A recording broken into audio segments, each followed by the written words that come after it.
it's just coming up inside my heart to maybe share something. Because I see that during this time, sometimes even from the Sangha also, people who have been in the spiritual path for some time, panic does come. Not as much as we hear generally speaking. I mean, people have concerns and so and that comes.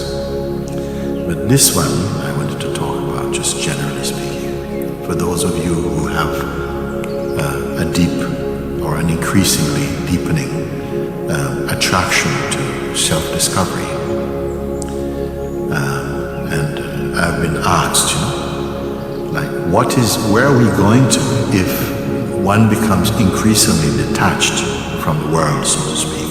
And by the world, I'm not talking about the earth. You may have heard me say, there's only one earth, but there are billions of worlds.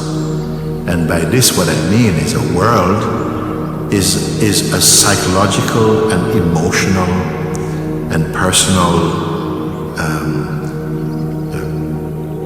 creation in the mind. And we are largely living in our conditioned mind, leading the way very often. For many people it is like that. Another illustration could be that, when we go to sleep and you have a dream, your dream is a very unique experience.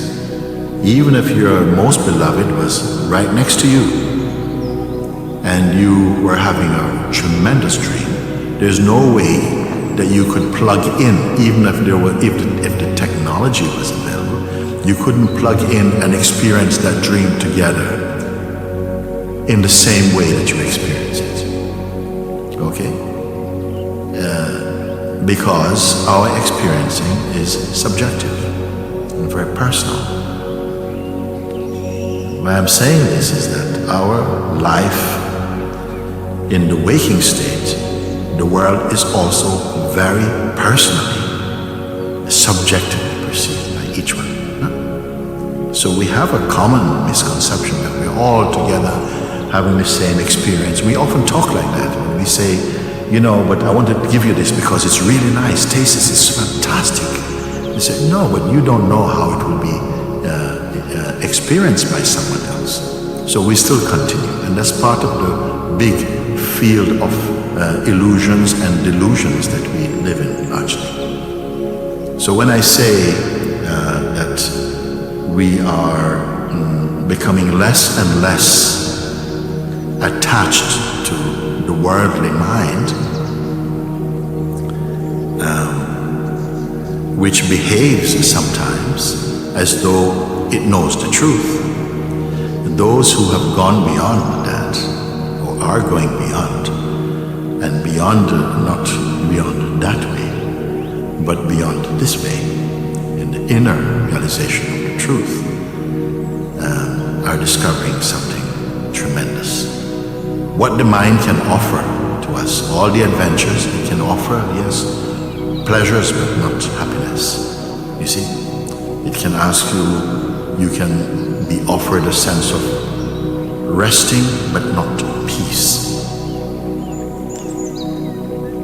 The peace that I speak about is coming from the truth within you. The more you grasp of your true nature, the more you are living constantly in a field of peace and a calm mind.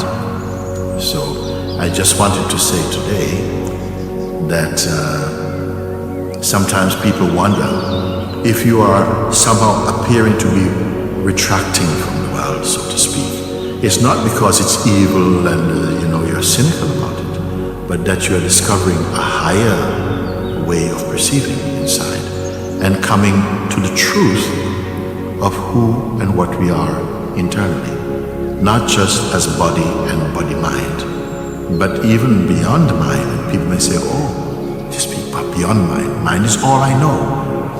Well, mind is all you. Mind offers a kind of knowledge which is actually not as deep as you think.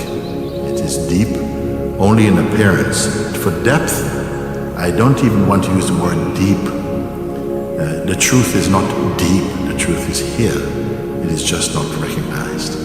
And for those who have come to a place of seeing, what is the life like of one who is dropping personal identity or going beyond, transcending the worldly pull that comes from the mind? What is the life like? Well, actually, it's very beautiful. It's beautiful, full of beauty, and not fantasy, not projection. Beautiful in the sense that one's mind becomes very tranquil, very calm, and peaceful, open, without fear, and loving. Not necessarily loving in the going around loving in this way. It might include that also, but loving in the sense that there's the unity of the self, and it's not just personal. We have a sense of a personal self, but you also have a universal self. Your universal self is more true. We have a personal body, you have a universal body. In a way, you come to see that the whole of this world and universe is also the body of being. I know that might sound very strange right now, but it's such a beautiful discovery. And don't worry, it's not going to just crash in on you. We have to grow into that. And how? Well, the more deeply you want it or desire it, and you have to desire it intensely,